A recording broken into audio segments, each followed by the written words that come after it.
Have you ever had a conversation with someone and in the middle of it, they or you became really hot under the collar? In fact, there was steam coming out of their ears or yours, and you couldn't wonder why? You're going, what's going on here? I have. Over the past few weeks, there's been moments in my personal and business world where I felt hot under the collar, where I became quite animated. Have you experienced that as well? Yeah? The last few weeks, you're like, I think I'll kill somebody. Right? And here's what I noticed. It was when one of my values, I felt that one of our business values or one of our my personal values was being compromised. And when I noticed that, I could then bring that to the conversation, and it made all the difference. First of all, I got hot under the collar and had to go, what the heck is going on here? The values conversation prior to what we're all experiencing right now is been around for the last few years. Everybody's talking about it. And there are some fundamentals to understanding what great values bring and do for an organization. And in this webinar, what I want to give you is some of the fundamentals, what we know and what we understand, and how we've led businesses to create powerful values that become tools inside of the business that ensure that the vision is accomplished. Now, this is a massive, massive conversation. And at the end of the webinar, we're going to ask you, do you want more of this, or we'll go to our next subject? Because for me to cover this in 45, 50 minutes, it's pretty impossible. And I want to give you a taste and send you away today with a couple of things that you could do that will make a difference for you.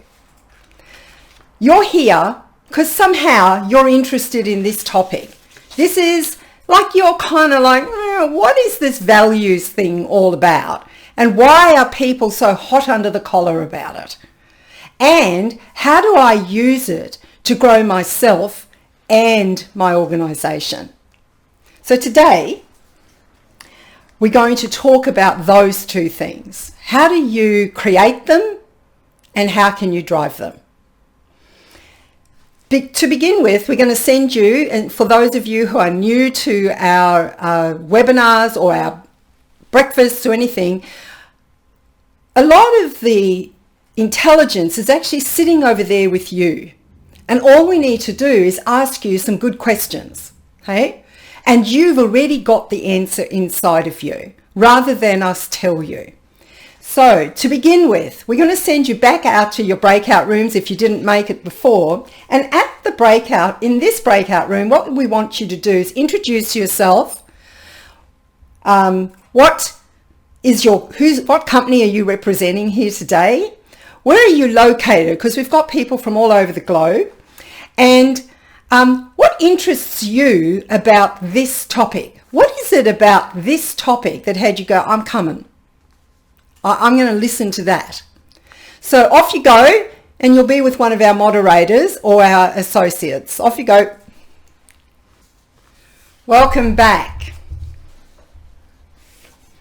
What does a values-based leader look like?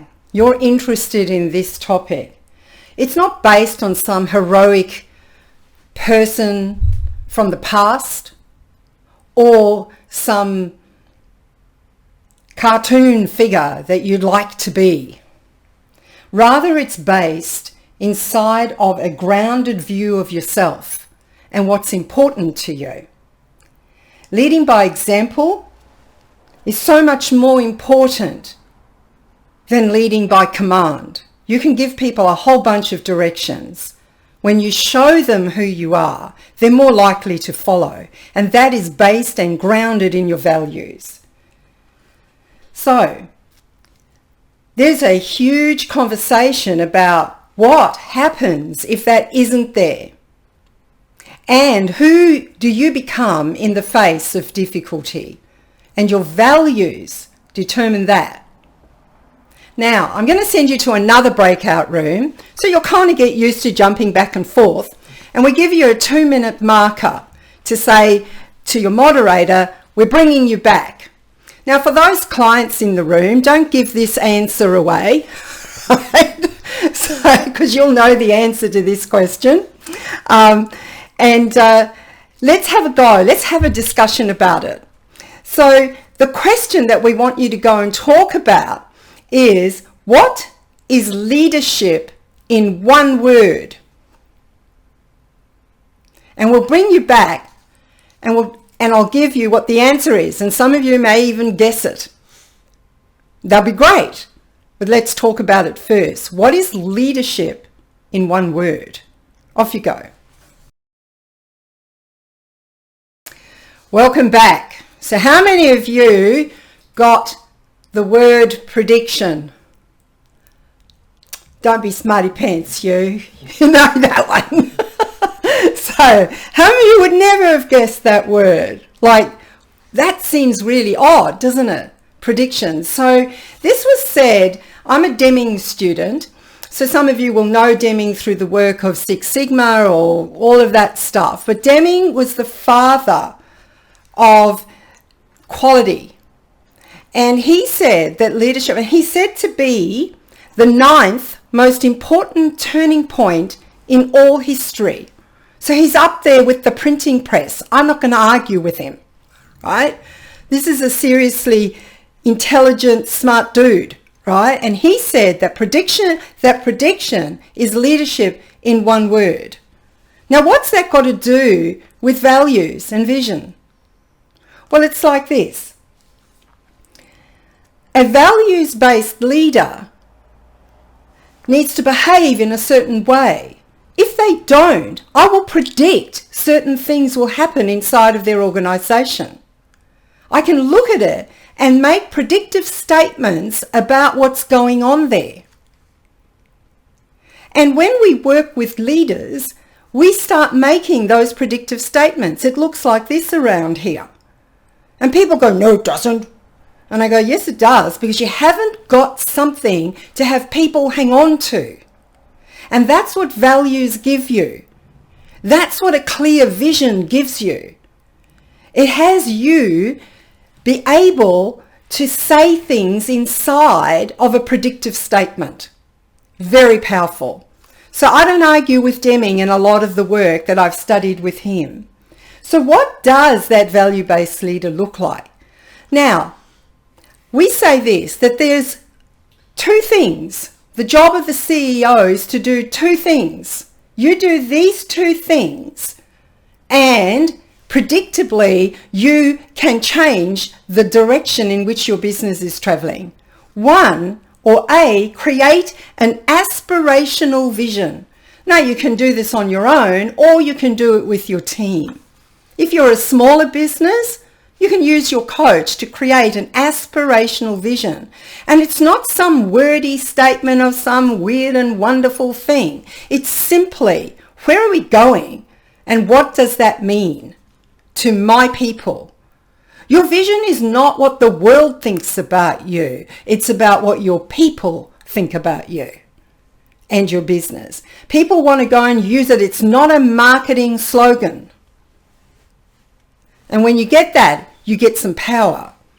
Then you need to create 3 values with distinctions. Now, you know, how many of you got words on the wall in your business? You got a few words on the wall, okay? And they mean absolutely nothing, right? They're wallpaper. Now, some of you go, no, they're not. How dare you say that? You weren't there. And I went, well, I can tell you, I'll go around and I'll ask your people. So if you don't believe me, go and ask anyone who's the most junior member of your business, what are the values of our organisation, without looking it up on Google. Yeah, I think that's the funniest thing whenever I ask that question. People go to their phones and start looking it up on Google. I go, really? No, values are imprinted upon the hearts and minds of the people. That's the only place they're printed. If they're on the wall, they mean nothing. They're just words on the wall. So as a leader, you create an aspirational vision and you create 3 values with distinctions. Now the thing is, how do you figure out what is important to you? Yeah? Remember I gave you a little hint? You know, it's when you get hot under the collar about something. Then if you can name what that is, maybe you're going to come up with, aha, that's something that's important to me. So we can't do an integrity and values talk without talking about our 3 secrets. Now, these aren't secrets, as you all know. If you want to be successful in life and in business, then these are the 3 conversations that you need to have with yourself and with your team. What's your vision? What's your values? And what is the alignment between your personal vision and values and that of the organization? Remember this, when you are talking to your people, what you're looking for is the alignment between what they want, what they value, with what the organization values. And if those 2 things line up, then you've got a marriage made in heaven. Because they'll fight for what is important in your organization as much as you will. The second thing is you need to learn how to fight. Now, we use that word deliberately. Some people come to us and say, I don't like that word. And I say, too bad, we're using it. Right? Why? Because there's the fight in itself. There's 2 fights that we have. The one we have with ourselves, and then how we externalize that into the world. Now, if you do not have clear values with distinctions, then people don't know what they're fighting about. They can't come to you and say, this value is missing, and now I'll fight to bring it into the conversation. And that's what's really powerful. For those of you who have been on our previous webinars, you'll know that I told the story about Alison, one of our associates, who challenged me at the end or beginning of, there she is waving at you. That's me, she says. I'm up for having a fight with Jennifer any day, right? And she came to me and she was very excited at the end of last year about something, and about the marketing, because she's got a big marketing background. And I just cut her off and dismissed her. You've never done anything like that, have you? Well, she used our value to bring me back into the conversation of curiosity, honouring contribution. And she just cut across me and she said, hey, could you just honour my contribution here? Could you get curious? And I, oh yes, I apologise. Can we come back to it? Right? I hear you. I just can't deal with it right now. And then when I did come back, she felt honoured then. I said, okay, we are talking about this. We have got it in line. So use the values to have those difficult conversations, and we'll talk more about that. And you're looking for the alignment. Now, the 3rd secret, fun, we're not going to cover that. Maybe we'll do a webinar on fun. Who'd like that one? How do you have fun at work, right? So let's just move on. So leadership in one word, prediction. Yeah? Now the next breakout question. How many of you are learning something? Like if you had a predictive value statement, now you've got something to argue about. Now let's talk about what is actually a value. Yeah? What is this thing called a value? Now I'm going to send you out to another breakout room. You have a little chat with your group and come back with all of their thoughts. What is a value? Off you go. Welcome back. Given that the values conversation is everywhere, what is a value? Simply said, it's a set of principles or guiding ideals that you have that guide your behavior And if you have values inside of your organization, they drive and guide the behavior of the people that you work with. They decide what's acceptable and unacceptable in this workplace. And it decides the actions that you will take. Your personal value system gives you something to hang on when everything else is going to pot. And it determines what's important to you. If you don't know that, you're in trouble, because then you don't know what hill you'll die on, and any hill will then do. If you say something is important to you, then you better act and live like it does. That is one of the biggest complaints for people in organisations. They'll say, people will ring us and say, we want you to work in our business with us. And then what they say to us is, we want you to go and work with them because I don't have a problem, they do.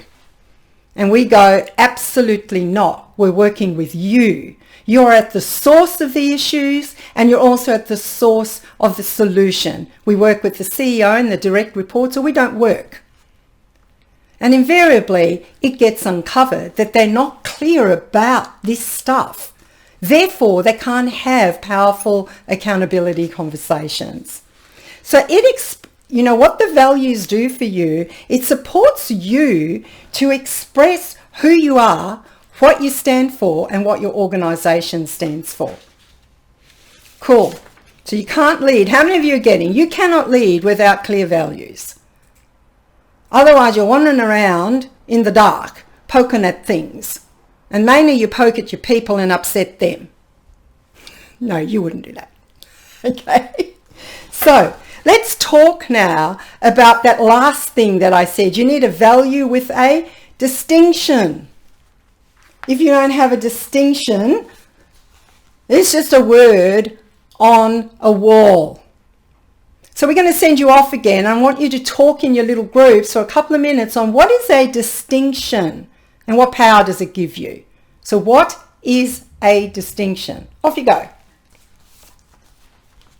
So what is a distinction? So how many of you came up with it's the difference that makes the difference, it's the thing that sets you apart, it's all of those things.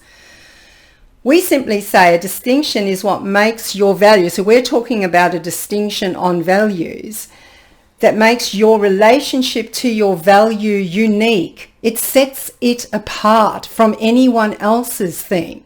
And I thought just to give you an idea here on how you can create. So a distinction is not a big long paragraph about what people do and how they do it, and by the time they're finished reading it, they forgot what the value was. No, it's a maximum of 5 or 6 or 7 words to describe what it is that means for you and your organization. So once you have that distinction and that value, it is something that you cannot live without. Impossible. You cannot be without that. And if it is missing, then it's like a hole that you need to fill with that value again. So let me just give you a personal example. I have a personal value of freedom. And my distinction on it is the gift of responsibility. And I know that if people are irresponsible around me or they don't respond responsibly, I go nutty. So you get freedom in my world if you're responsible. Now, I have a client that I rang up and said, can I use yours, please? And he said, yeah, he thought that was really cool. And he has freedom as a value as well. Check this distinction out. Putting the ball in my court. So different, yet it's huge for him. And when I was talking to him yesterday, he said, I keep looking where the ball is, Jennifer. And have I put it back in my court? Because if I have got it in my court and I own it, then I can do something. That's the power of a value when you're living it. And I only did this with him like 3 or 4 weeks ago, and he's super excited about it. So I thought right now I'll give you some examples of values for some of our clients. What I also want to do is do the same thing and give you the values of clients that have the same word, totally different distinction. Yet how they use it is super, super exciting. So let's have a look at this. We have a client in WA called Central Earth Moving, and they have a value of commitment. And they say their distinction on it is we are all in. And I thought I'd share this story with you because Craig, their CEO, has given me permission to use it. Just after we completed the work with them, when the mining boom did this in WA, it was a mess, right? And they were in real trouble. And he said, the thing that we had that got us through, Jennifer, was that value, that one. We are all in. So what they were able to do is they were able to say to people, are you in? And then they could have a different conversation. They could also have a conversation like, it's okay for you not to be in. That's okay too. You don't have to be in. And this is where we're going, and this is the difficulty that we are going to be going through right now. We require your commitment and having you in. Who's getting the power of a distinction right now? So then we have another client who used commitment as well, called Noppen Group. They're an air conditioning company. People might get the idea that we kind of like construction or something, but all these people are in construction, and I'm looking at all of you here, and a lot of you are in construction. I go, I think I must like these guys. Right? So their distinction for commitment is we are here for you. Very different. So how Paul Noppen talked to me about it, he said, well, we're here for our people first. We're here for our clients, and we're here for our suppliers. So their commitment was a three-pronged approach, different, same thing. That's the power of a distinction. You can use it to have conversations with people that you never could have. So I thought I'd give you a couple of others just to keep you really excited about this one. This is a couple of these people are here. Passion for ARC Group. What drives us? Now, given what we only did this work with this group about 3 or 4 months ago, and then COVID came along and almost shut down their business. And I have seen that group do some miraculous things. Miraculous. Because passion is what drives them. And they have created some things that I was just like, whoa, I am blown away that they did that. And I talked to their CEO and he said, Jennifer, it worked. We used the values to drive what we needed to do, and we have a passion for the work that we do. Then here's the next one, passion. No matter the challenge, we enjoy what we do. This is a client of ours. They're a hotel group. Now, I don't know whether I should share this story, but I'm going to because I love it. When we did this was a number of years ago now, we did this particular workshop with this group. Now, here's 4 directors in a company whose English is by far way down the bottom in their language capability. Like seriously, we had to talk really slowly to get them to understand, because these were smart people that had got 10 hotels in a matter of 5 years, running them in Victoria. Very successful. They wanted values. They came to us. We're doing this work with them.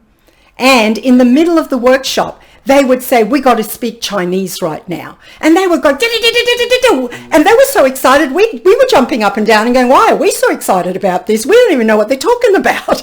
But when they came out with it, they'd go, that's it. Passion is this. No matter the challenge, we enjoy what we do.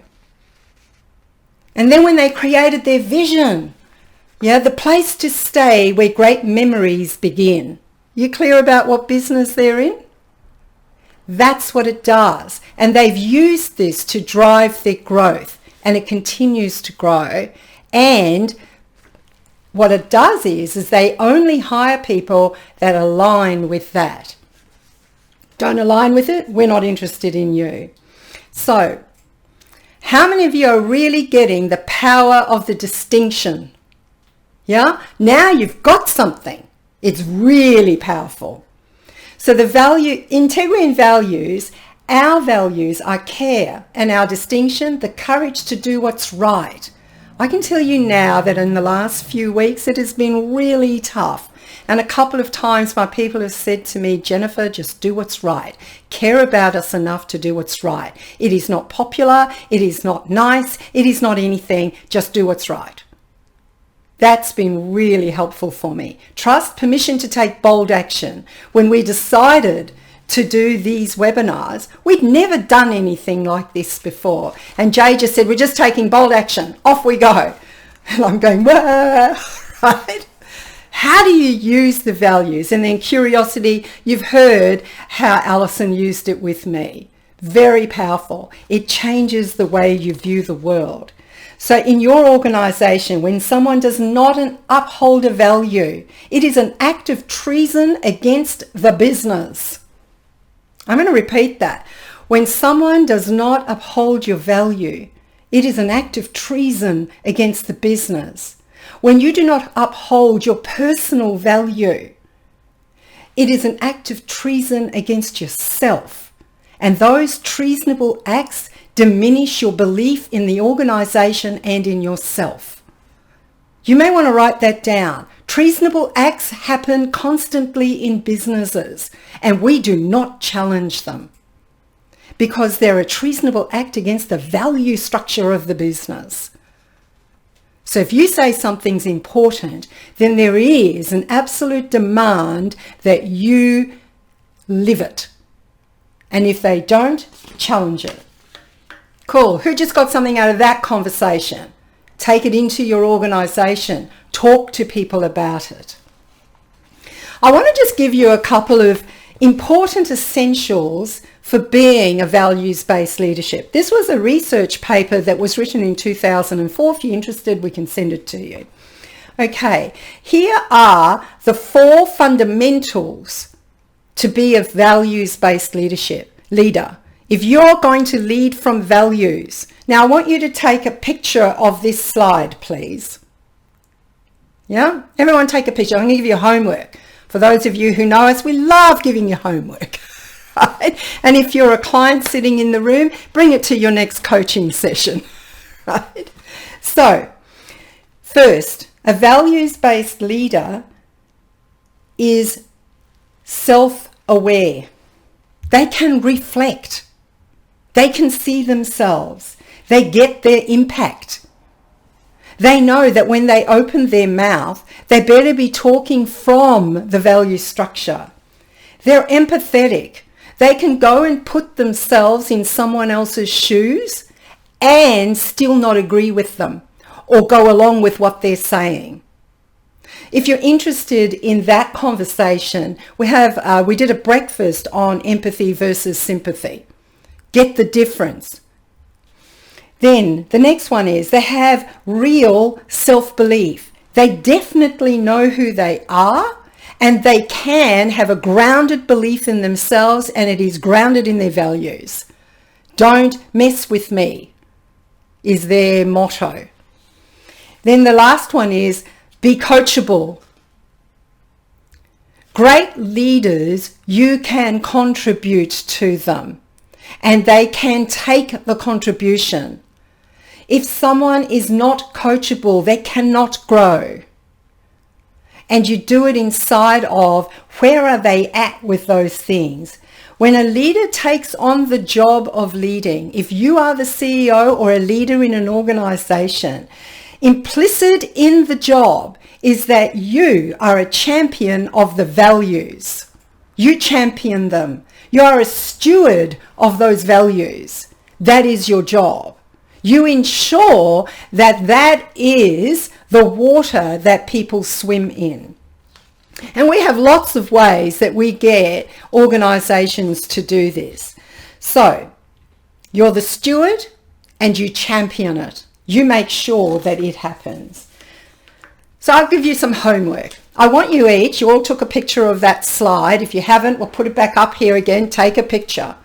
We want you to rate yourself on a scale of 1 to 10. 1 is, I'm really bad at this and I don't think I know really what my impact is if I'm measuring self-awareness. And 10, I seriously get my impact. I seriously get my impact. I can get over there so fast. I get that how I am affects everybody. So write that down. If you have a coach or you're using us, we're going to ask you. Those 4 things, what are they? So to be a values-based leader, we look first to ourselves, no matter how painful. It doesn't matter how painful that is. And I was talking to one of my team last week and she challenged me on a couple of things and I noticed how squirmy I got. Yeah? I go, I don't want to know that. I want you to think I walk on water or something. It's not true. So you look, no matter how painful. You bring love and compassion and a rigorous adherence to your values, because that will save you every single day. That will give you a place to go to. And when things are not working, look first to yourself. So here's a little hint. Look first to yourself and then ask yourself this question. What value is missing that if I brought that to this conversation, it would make all the difference? I believe that if people lived inside of their values and the vision of their organisation or their personal vision, then half the problems that we have today would disappear because people would not have any tolerance for something that doesn't grow who they are and who their organisation is. At Integrity and Values, our vision is to empower leaders to build responsible teams that produce extraordinary results. Become the leader that is the steward of your values and the champion of your vision. Thank you for being here this morning.